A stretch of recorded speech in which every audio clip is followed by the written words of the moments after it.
name's Mark Laswell. I'm a friend of Brian Howard, but I think tonight everybody's a friend of Brian Howard. There's my first note. Now, I know it's probably not a smart thing to talk politics, and the good Lord knows that Hillary and I generally don't see eye to eye on pretty much anything. But I will say that I do have to give her an inkle of credit about her saying that it takes a village. Because this has been a wonderful campaign. It's been grassroots, it's been community, it's been a wonderful team effort. So, thanks everybody. So before I turn the microphone over to Brian, I do just want to say a couple of thank yous. First, I got to say thanks to the communication captains for the campaign. They were the ones who sent out all those incessant emails that you got every week, but they really were the front line of the campaign. I also want to say thanks to everyone who gave, as well as who helped spread the word. So toast number 2, thank you. So if you recall, we started the campaign back on October 1st. That was a Thursday. And the first weekend of the campaign, we got off to an incredible start. We had great results, wonderful excitement, super energy, super buzz, just really great buzz. But as my fat little head hit the pillow that weekend, I fell asleep, very worried about how we were going to meet the goal and how and what we were going to do. But guess what? The village showed up.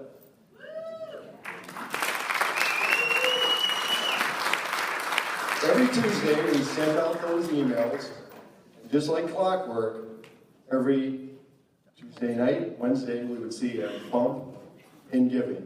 So, thanks again for everybody here tonight. Thanks for your generosity. Toast number 3. Before I give the mic over to Brian, because I'm done, we've got actually a special presentation, I guess, from Mike Randall from Faithful Shepherd Catholic School. Mike?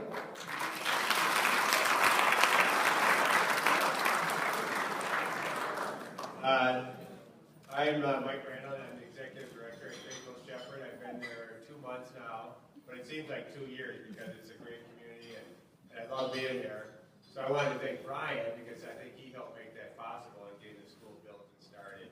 And, I mean, it's just, a great community. In fact, how many people here send kids to Faithful Shepherd?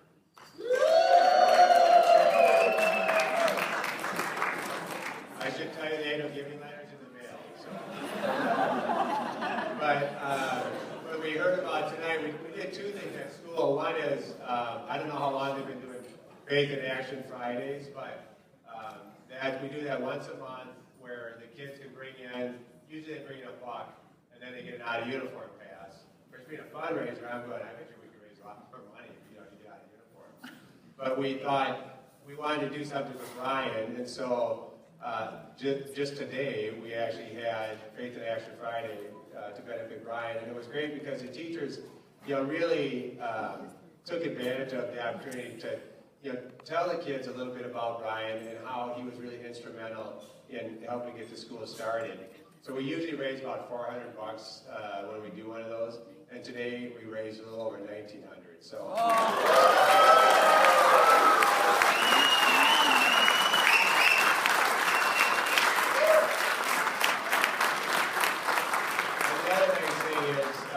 Our athletic director happened to find this football in the cupboard somewhere, and it actually was deflated, so I had to pump it back up. But it's from the 2005 Faithful Shepherd football team, Coach Brian Howard. And so I wanted to thank Brian. I pumped it up so I could read it. And so, even without my glasses, I can read it pretty well, but as I'm looking around, the thing I don't see is the record. Pretty good season, or do we don't want to talk about that? Yeah, okay.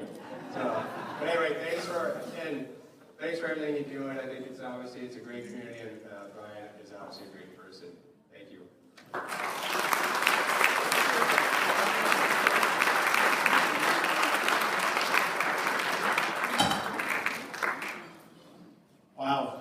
all I can say is, first thing, after I see all these people and I hear all this nice stuff, all I can think is, I'm not worthy. You know, this is just such a community, and it is way too overwhelming. I am not really a crybaby, but geez, during this process, I'm having a hard time not choking up right now. And you know, this whole effort has just been very moving. I actually went to the liberty of kind of writing some things down. So pardon me, I just want to make sure I don't forget anything here. But I guess first of all, thank you for the band, the Sevilles.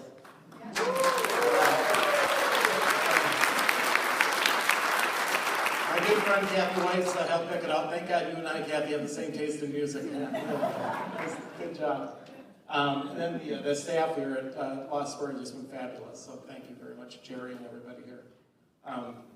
So bear with me as I'll try not to read, but these are some things I jotted down and I've been trying to say all along. And I'll try to keep a straight face here to it.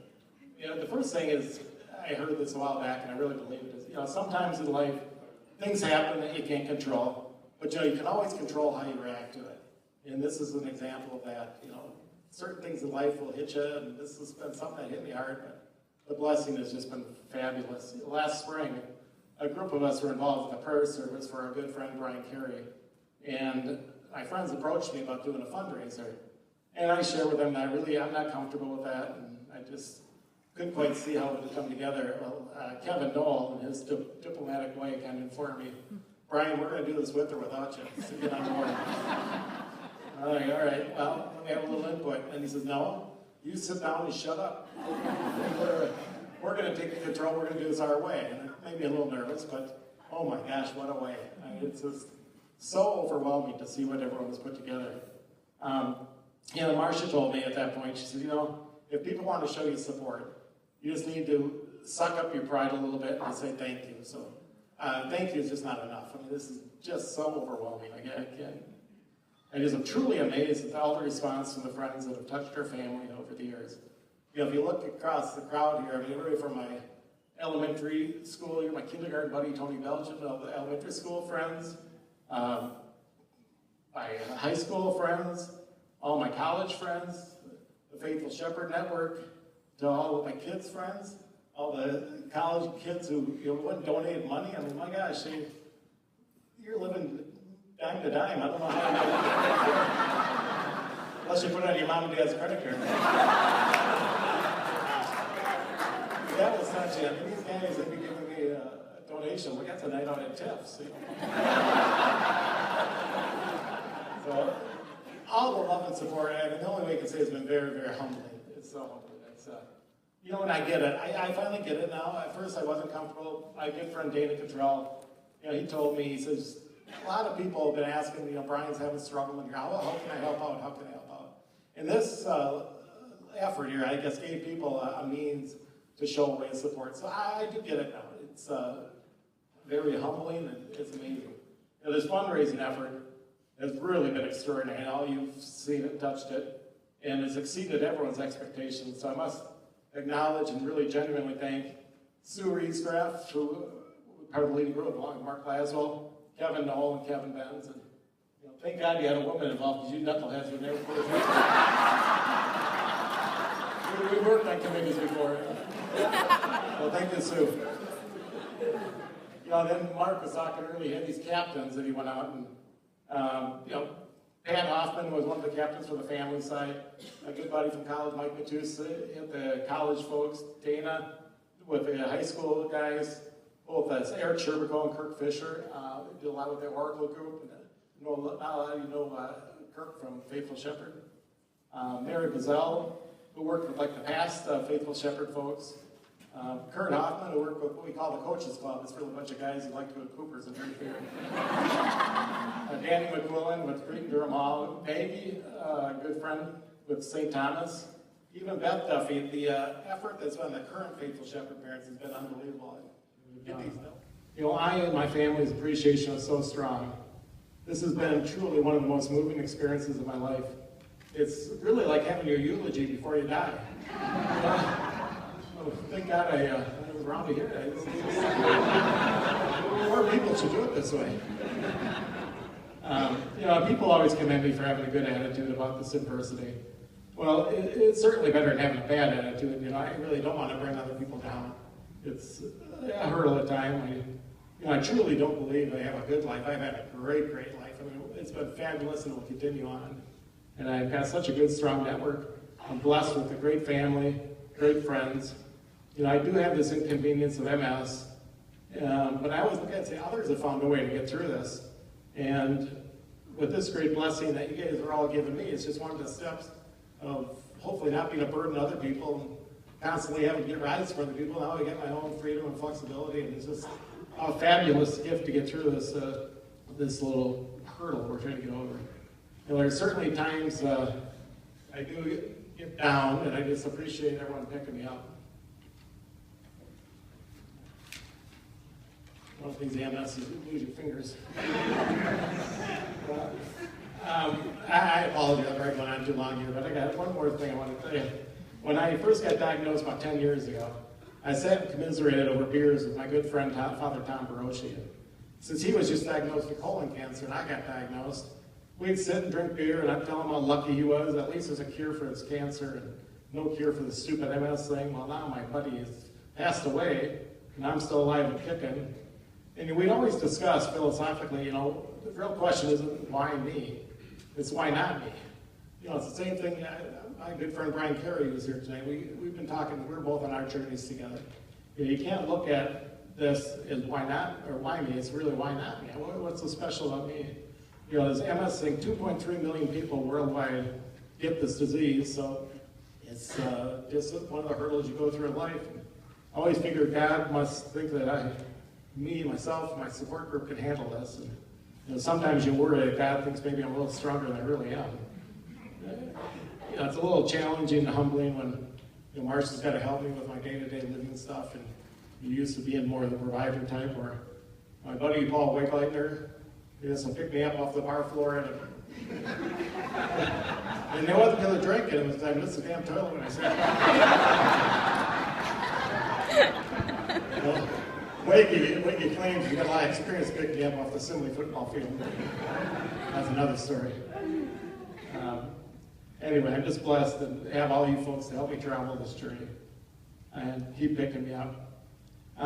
My family has been astonishing. I do understand that I do not have to navigate this MS. Myself, my whole family really has MS, and it's been quite a burden since May 5th, 2006, when I got diagnosed. Went to lunch with my sisters, Lisa and Andrea, and we sat there, and sadly, they're having to step up and take care of me a lot, which is, it's tough and humbling, but it's also allowed us to have a lot of good family time together. And, while Marcia still needs work, my dad and Mom are driving me to appointments and such, and hopefully now that'll be alleviated with this great gift that you're all providing for me. And our two kids, Nate and Haley, have been just amazing. As I transition from helping them navigate life to now they're trying to help me in my journey here. The adversity has been something that they should not have to deal with at their age. Nate and Haley both sadly has had to see their dad hauled off the hospital on a stretcher, mobility issues, pick me up off the floor, watch me now forced to go on disability. And they've risen to the occasion and been just phenomenal in how they have dealt with this. And I'm really proud of how they have embraced this challenge and grown up. Marcia, she's been a rock. A challenge like this can either make your marriage stronger or weaker. Fortunately, due to Marcia's loving and caring nature, she's made our love even stronger together. It has been humbling to need help with everyday living functions, but God has blessed me with bringing Marcia into my life. And I'm sorry to bring this on into all you into this journey, but we'll figure it out. Marcia and I make a good team.